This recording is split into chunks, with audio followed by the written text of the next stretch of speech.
Now we're going to assess accessory motion of the glenohumeral joint. The first thing that we want to look at is distraction. So with this long axis distraction, basically what we're doing is we're just taking and we're pulling distraction through the long axis of the arm. So we can do it in any position. Right? And we can look at the long axis distraction. The other sort of thing that we can look at is pure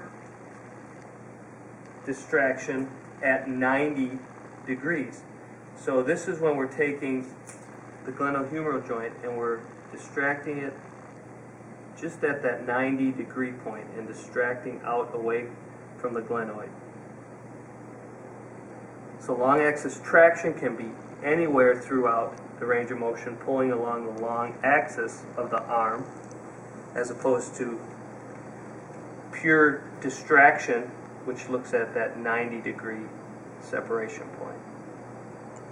In addition to those, we can look at anterior glides. So with an anterior glide, all we're doing is we're gliding the head of the humerus anteriorly and assessing how much accessory motion there is and comparing it to the non-involved side. We can also do a posterior glide of the humerus.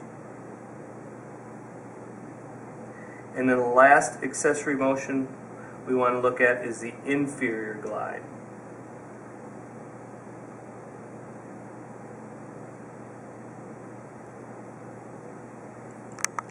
Acromioclavicular joint accessory motions that you can examine are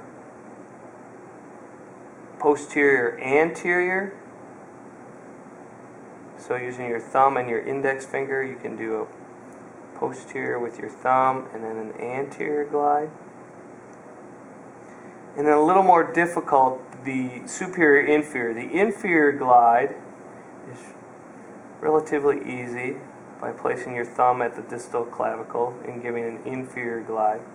The superior glide is a little bit more difficult, where you have to get either in underneath the clavicle and perform a superior glide.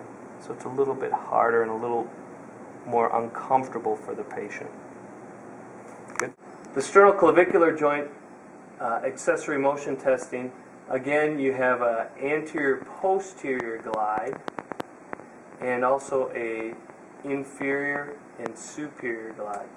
When you're performing these on the patient, it's not the most comfortable test because you really have to kind of get your finger and your thumb really close in there on the clavicle.